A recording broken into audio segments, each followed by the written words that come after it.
When you start putting somebody under hypnosis, you start seeing wrinkles smoothen out. That's a clear sign that somebody's going into hypnosis. When you put somebody under hypnosis, you don't want them to be so deep to where they fall asleep. And at the same time, you don't want them to be so consciously aware that they're not able to relax. I am coming to you live from our hypnosis training here in Las Vegas. So I wanted to make a video on showing you some signs of how to know somebody is under hypnosis and somebody is in trance. So let's dive into the video. So as you start to do hypnosis, you're going to see these different things that start to happen within your clients. And as they begin to happen, this will give you a telltale sign of how deep they are under hypnosis. Now, when you put somebody under hypnosis, you don't want them to be so deep to where they fall asleep. And at the same time, you don't want them to be so consciously aware that they're not able to relax. So I'm going to give you a couple of different signs so that you can start to use this with your clients and know exactly what's happening. So the first thing you'll start to see is you'll start to see people's wrinkles smoothen out, okay?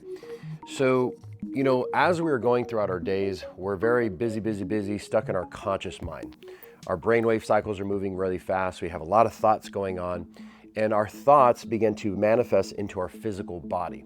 And one of the ways it manifests into our face, giving us wrinkles and tension and different places that we carry that tension in our facial expressions. So when you start putting somebody under hypnosis and you start to relax them, especially through a progressive relaxation, you'll start to see all of the worry lines, all of the wrinkles begin to smooth out. And if you're in person, you can see this a little bit differently. Obviously, this works virtually as well. When you're in person, it almost seems like the person is sort of like a wax figure where everything gets smooth and it almost looks like they have no muscles in their face and everything's all one together.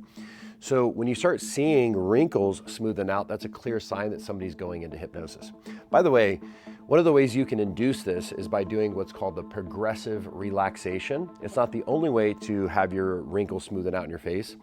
And what a progressive relaxation is essentially starting at the top of your client's head and having them relax all the tiny muscles in their scalp, in their temples, in the back of their head, their neck, their ears, their forehead, their eyes, their cheeks, their jaw, their tongue, all of these little tiny muscles. Now again, these muscles are so tiny that we don't even realize often that we're holding tension. So right now, as a matter of fact, I want you to just relax all the muscles in your forehead. Just go ahead and do it now. Relax all the muscles in your neck. And just relax your jaw, releasing any tension, any stress. That's right. Now notice you could feel the tension releasing. You could feel your face smoothing out. By the way, if you felt a shift, hit the like button, all right? If you felt your wrinkles start to go away, okay? Number 2 sign you could be looking for is rapid eye. I'm not very good at spelling this today, but that's okay. It's a little early. It's about 6 o'clock. Rapid eye movement. So what is that rapid eye movement? Well, again, you can see this a little bit better in person, but if you're with a client, when their eyes are closed, you'll see their eyes go back and forth like this. Some clients may even start to do this where their eyes are rolled up into the back of their head and they're having almost this involuntary movement of the eyes, and it's happening very fast. You'll see them shift left to right, left to right, left to right, left to right. And that is a clear sign that somebody is going into trance, okay?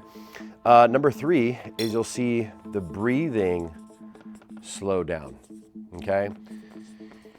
You know, again, as we're going through our busy lives, we are in what's called beta brain waves. Beta brain waves is just essentially how fast your brainwave cycles are moving. So if you can imagine your brainwave cycles are just going, okay? And the reason this is happening is because we're processing so much information. We're busy, we're tackling the day, right? We're making things happen. And because of that, your brain's having to process so much. So as we start to go into hypnosis, we close our eyes, we begin to relax, okay? Well, now our breathing begins to slow down because we're not in the hustle and bustle of the day. So one of the things you can do, this is something I'll add to that, to put your clients deeper into hypnosis is the words and the cadence that you use as you are hypnotizing them, you sync it up with their breath, okay? So what does that mean? Well, let's say, for example, you're going to be taking somebody down a flight of steps, okay? What you can do is on each time they breathe out, so they're going like this, and you'll see their chest go. As they breathe out, we would say the word down to say 9. Let's taking them down the steps. They breathe in. As they breathe out, down to 8. And what happens is you're syncing the breathing with the words, which puts people super deep into hypnosis, okay? So again, you'll notice the breathing start to slow down. And then lastly, they'll actually have involuntary movement. Okay, now this is a very, very good sign. This is typically like the last thing that you'll begin to see. You'll see this immediately. You'll typically see this secondary. You'll see this as you start to go deeper. And then involuntary movement is when you know, okay, I have this person in the perfect state of hypnosis. So what's involuntary movement? Have you ever been laying in bed or something, or laying on the couch, and you just had this random twitch out of nowhere? Like your arm twitched, maybe you were kind of dozing off and you're like, oh my God, okay? Well, what happened there is you had an involuntary movement, right? You were not thinking, hey, I need to grab the remote, or hey, I need to stand up. You're just sitting there relaxed, you're in trance, and all of a sudden you just had this involuntary jolt, right? And this involuntary movement. Well, the reason that happens is because you're starting to go into theta brainwave state, which is the perfect state of hypnosis. So what you'll see, this could show up in a few different ways with clients, okay, in involuntary movement. It could be a big body jolt like what I just showed you. It could also be very subtle. So it could be something like this. The client is sitting there and they're in hypnosis and they go, and they just have a little twitch in their eye, right? Or it may just be a little in their shoulder. They may, if you can see their hands, let's say their hands are in their lap, okay? Their finger may go like this. Just a slight, tiny little, if you're not paying attention, you'll miss it, right? Just a tiny little movement, okay? When you start to see that, you know that person is in the perfect state of hypnosis.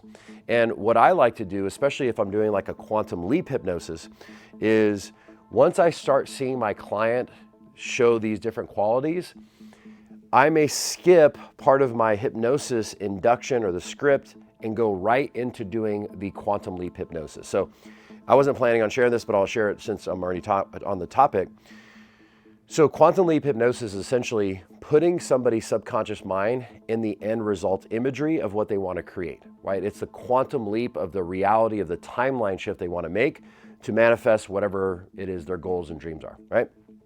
So we do that when somebody is under hypnosis. Now, the reason this is so powerful under hypnosis is because that part of your brain that's saying it's not possible, that'll never happen, this is all a dream, and whatever, the critical part of your brain that starts to reject it, well, it's checked out because you're under hypnosis. So your mind is more able to accept the suggestions, the ideas, and the visualization of your quantum leap, which allows those things to sink into the subconscious mind, and then you naturally start going out and making it happen. So let's say, for example, I'm very, very easy to put under hypnosis. Okay? I'm like the best hypnosis subject on the planet. You tell me to close my eyes and relax, and within 3 minutes, like I'm there, okay? So what does that mean? Well, if you take me through a 15 or 20 minute induction, that might be too much for me and I'll actually fall asleep, right? So if somebody's doing hypnosis with me and they see these different, qualities that I'm showing, it might happen 3 to 5 minutes in. Well, rather than doing the rest of the 10 or 15 minutes to do the induction, they can go straight into the quantum leap, the end result imagery of what I want to create. Now, some people, like when I first started, it wasn't that way. I needed 20 minutes of an induction. I needed to go through every little step because that part of my mind that was skeptical was always wanting to be hyper aware of what was happening. And as I began to trust myself more and more and more, now that part of my mind checks out. So when you can combine that and engage where your client is at and you start to see that, go right into the hypnosis and the whatever it is, end result imagery, affirmations that you're gonna do because you have them in that perfect state, okay? So guys, if you like this, hit that like button. And also, I have a free hypnosis training where I actually dive deeper into the mechanics of how hypnosis works, what it is, what it isn't, and how you can actually start using it on yourself and using it with others right away. So if you want access to that training, click the link down in the description and get access to it now. All right, guys, we'll see you in the next video.